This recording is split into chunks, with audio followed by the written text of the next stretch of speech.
Okay, let's see how this goes. Hello, welcome to this video, welcome to my channel. My name is Emma and today I'm going to be making a video all about the Phantom of the Opera book versus the musical. I recently read the Phantom of the Opera book for the first time and I absolutely adored it. And I read this because since I was 12 or 13, the Phantom of the Opera has been my absolute favorite musical. I've been a theater kid since the young age of 5, and so when I discovered the Phantom of the Opera, I was hooked, addicted, listened to the music all the time, watched the musical over and over again, and learned all of the music. So for the sake of this video, I want to let you know that the performance of Phantom of the Opera that I'm going to be using as my reference is the 25th anniversary Royal Albert Hall performance from 2011 that was professionally recorded and was on Netflix for a period of time. This was the performance that I became absolutely obsessed with and I watched over and over again. This stars Ramin Karimloo as the Phantom, Sierra Vargas as Christine, and Hadley Fraser as Raoul, along with a collection of other amazing actors. I also want to point out that there are going to be spoilers, obviously, for the book and for the musical. The stories are pretty well aligned, but there are some differences and there will be spoilers for both in this video. And the last thing before we just get into the content of this video is that obviously my opinions here are completely subjective. The way that I perceive the book and the way that I perceived the musical, as well as the characters themselves, has a lot to do on the musical side with the actors who've played them, but also on the book side and with the musical as well has a lot to do just with the way that they strike me and the way that I perceive them. So I just want to put that out there. These are obviously very subjective opinions on the book and the musical, but I hope you can enjoy it and we can have a discussion about it in the comments. So I'm going to go through a series of categories, some of which being more plot-centered, some of which being specific characters, just a handful of different things. So in terms of storytelling, the musical is told in a more omniscient, continuous sort of storyline where you have more clarity on the events as they continue. You're not really trying to piece things together, you're just following the story. There's no narrator voice really present. It is more of an omniscient type of storytelling, but you do feel like you're following Christine Daae's perspective, who is the main female character. And then with the book, this is told in more of a historical essay sort of journalistic style where there is a very specific author slash narrator voice present, and this narrator is the author Gaston Leroux himself. He tells you at the beginning of the novel that he is putting together all of these different accounts from the diaries of some of the main characters, those main characters being mainly Raoul, the managers, and the Persian, as he's called in the book, which is, you know, it is what it is. And with these various types of storytelling, you obviously get a very different perspective on the events, even though they pretty much line up with some inconsistencies between the book and the musical.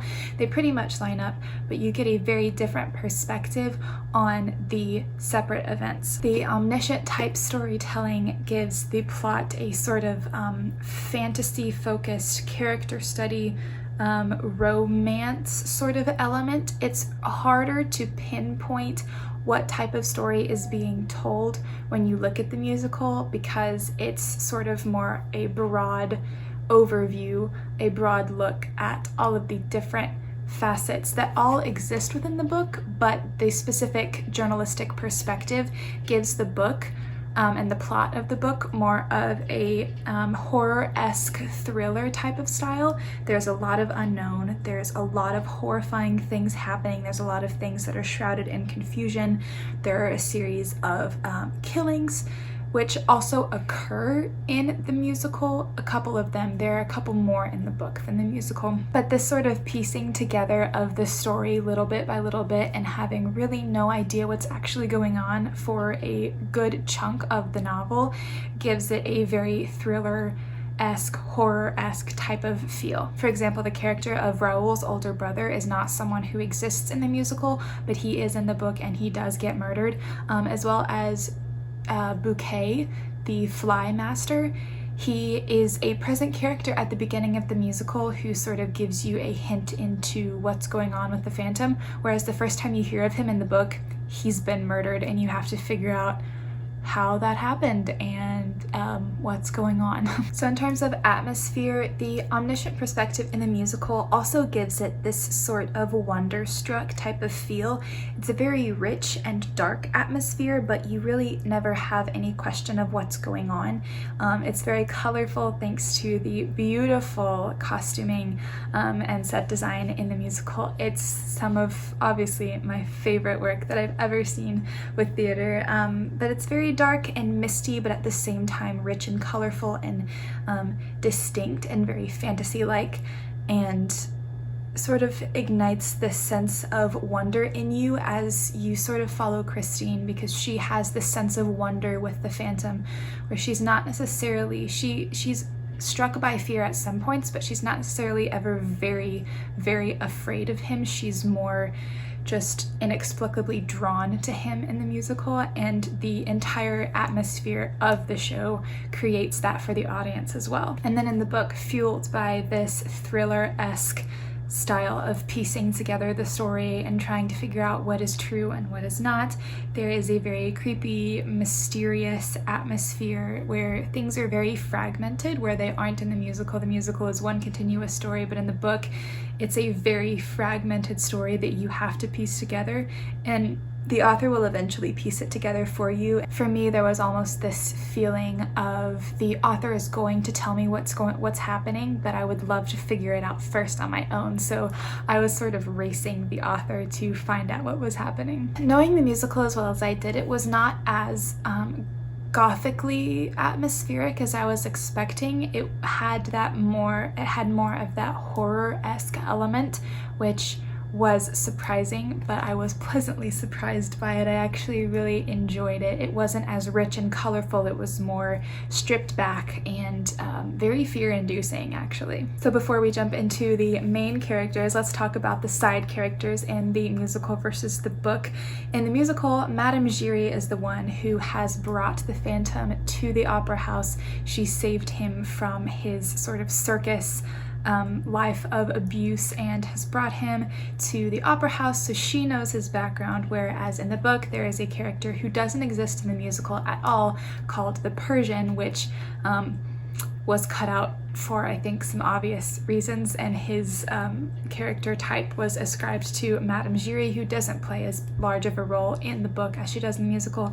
The Persian is the one who knows the opera ghost's history. He's the one who saw him trapped in the circus and followed him here and sort of mentored him and supported him through his journey, as opposed to Madame Giry, who sort of adopted the opera ghost as a child and brought him in. The Persian is a supportive friend for Eric, the opera ghost, through that process of escaping the circus. As well in the book, Meg Giry she's a dancer. She's a minor character and she doesn't have any contact with Christine at all, I don't think, whereas in the musical, Meg Giry plays a major role. She is the one who pushes Christine Day on stage to sing Think of Me when Carlotta flees. And Meg Giry has the final moment of the musical when the opera ghost has disappeared. She holds up that mask and she just looks out into the audience, and it's so epic. So Meg Giry is a very different character from book to musical. One thing that interests me, though, is that I have watched Love Never Dies, which is the sequel musical to The Phantom of the Opera, and I wonder if there's any source material for that. I'll probably look it up after I film this video, but if anybody has any idea if there is any source material for Love Never Dies, because Meg Giry plays a ginormous role in Love Never Dies and a very tragic role in Love Never Dies. If you've seen it, you know what I'm talking about, but I won't spoil that here because I didn't make that disclaimer. So I wouldn't think that she would go on to play that role in the mind of the author of the novel, but I'm not sure. So let me know if you have any idea about Love Never Dies source material. Now let's get into the main characters of both the book and the musical, and let's start off with Christine, this little lady right here. In the book, I found Christine to be a more binary character than she is in the musical. There are two sides of Christine. There's the normal Christine, who is in love with Raoul and wants to spend her life with him, and who is just happy to be a singer and a ballet dancer. And then there is the bewitched Christine under the influence of the opera ghost, who is almost doing everything that she does completely in spite of herself. She's very overly emotional, whereas when she's normal, she's very balanced and she has a good idea of what things are around her. When she becomes bewitched by the opera ghost, she completely loses that self-awareness. Whereas in the musical, I feel that Christine is a lot more cognizant of everything that she's doing, and she's so curious about the opera ghost that she cannot help herself, and she chooses to go forward with her relationship with him. She's much less of a fractured character and more of a continuous character, and I think both are really interesting takes on the same woman. One thing I really loved about the book was at the end, Christine has this big opportunity when the Persian and Raoul have followed her to the Phantom's house on the lake, and they are in the torture room trying to rescue her and trying to make it out alive as well. She has this big opportunity to be very clever and very quick-witted and to come up with solutions, whereas in the musical she doesn't really have that opportunity. She is more just like stuck in this love triangle, stuck underneath the opera house, and when Raoul comes to save her, she makes her choice between them.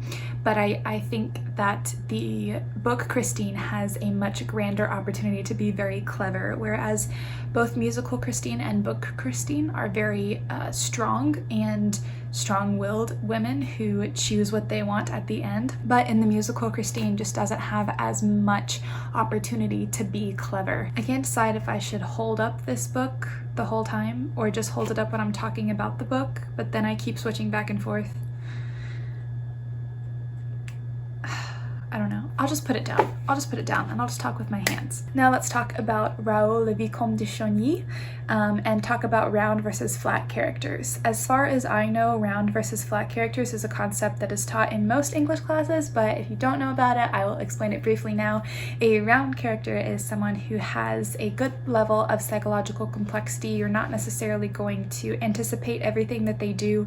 Something that they do in the book or in the work that you're observing should surprise you if they are trying to be a round character, whereas a flat character is someone who doesn't pop off the page in that way or pop off the screen in that way. They you can anticipate pretty much everything they're going to do or say, and nothing really ever surprises you. Now, this dynamic is something that I noticed between book Raoul and musical Raoul. Book Raoul is a surprisingly round character. He's not incredibly complex, but he's much more complex than a musical Raoul. I think a big part of this can be attributed to the fact that the musical is basically told from Christine's perspective, so all you see of Raoul is what Christine sees, whereas in the musical there is a good chunk of the diaries that are taken, which are Raoul's diaries, so it's him telling the story and him explaining to you how things went down and how he was feeling. In the musical, I always root for Raoul just because he's Christine's choice. I want her to have what she wants, but he's really just a good guy who wants to protect Christine from this threat of the opera ghost, and he acts really without a lot of awareness to the fact that the opera ghost will punish him for his actions, whereas in the book he engages in a lot of behavior that is very self-aware. He's directly aware of what the opera ghost may do in reaction to this, and he knows that he's dangerous. But he is still a good guy who wants to protect Christine, but he has a level of psychological complexity that you don't see in the musical. He is very invested in tricking the opera ghost, and he's very passionate and determined to save Christine and do so by any means necessary, whereas I think in the musical he's just sort of following along, following Madame Giry, trying to find Christine. In the musical he's very ambitious and forward-thinking in terms in the book, he's very ambitious and forward-thinking in terms of how to rescue Christine from this terrible, terrible person. Now, let's talk about this terrible, terrible person. I found there to be a huge distinction between the musical opera ghost, the Phantom, Eric, and the book opera ghost, the Phantom, the Eric, you know, he had the man of many names. One thing that I think is a strength for the storytelling styles of both the book and the musical respectively are the fact that the characters in the book are a lot harder to empathize with. They're a lot harder to understand, whereas in the musical they are very easy to romanticize, all three of them, and so it turns it into a much more romantic, fantastical story.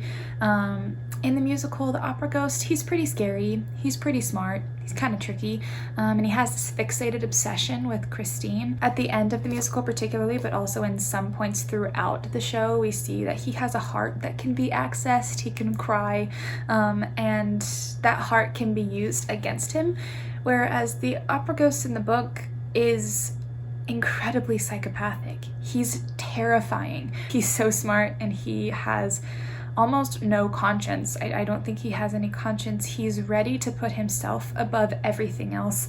His desires are what's important, not the well-being of the woman that he so-called loves. He doesn't really love her, he just wants her. He seems to have less of a fixation on Christine in particular and just takes more of a wide grasp through the world to fulfill his burning desires, and she's one of the things that gets caught up in that grasp, and so he's like, okay, great, woman, got one, love it, and he tries to keep her at all costs, whereas in the musical, I think that the Phantom genuinely does have a heart and he genuinely does love Christine at some level, and so that's why he lets her go to be happy, as opposed to, like, in the book, he kind of got caught, so he had to let her go. It's awkward. The opera ghost in the book is a lot scarier than the opera ghost in the musical, and the opera ghost in the musical is a lot more lovable than the opera ghost in the book. Finally, let's talk about the romance structures in the book versus the musical. In the book, I think I mentioned this in my vlog where I was reading The Phantom of the Opera, but it's more of a love affair between Christine and Raoul, and then the opera ghost is not happy about that because he just wants Christine for himself, or he wants any woman that he can catch for himself, and so he tries to take her away. But it ends up being just a two-sided love with someone else trying to sabotage it. Whereas in the musical, I feel like it's a lot more of a love triangle. You've got Christine up here at the top, and then Raoul over here, and the opera ghost over here, and Raoul and the opera ghost hate each other. And Christine and Raoul really have this deep connection. They haven't met in a long time, but they knew each other in childhood and they were the best of friends, and so they sort of rekindle that relationship and fall in love. And then you've got Christine and the opera ghost who have this weird obsession and curiosity that goes both ways with each other. And so it's this really interesting dynamic which you get to play with in the musical, and that dynamic doesn't really exist in the book. And so I just think that both are awesome. I am trying to convey in this video, if I haven't already, that I think that both styles of telling the story and the differences between them are so fascinating, and it's really cool that this is a kind of story that you can manipulate in different ways and get different characters and different events and different dynamics out of. I think a lot of stories can be very stagnant, and so it's hard to sort of manipulate them and change them in any way into something new, whereas The Phantom of the Opera as a novel gives way as a horror novel to somehow this beautiful, romantic, sort of horrifying musical, and I just think that both are completely iconic, completely legendary, some of my favorite art that I've ever consumed. Anyway, I hope that you agree that Phantom of the Opera is amazing. If you don't, you know, it's fine. It's fine. If you have any thoughts on my thoughts or any disagreements or further thoughts on the book or the musical, or the book versus the musical, please leave them down in the comments below. Thank you so much for watching this video and hanging out with me today. I hope that you are doing well. If you're not, I hope it gets better soon, and I hope that you love what you're reading. Goodbye, I'll see you soon.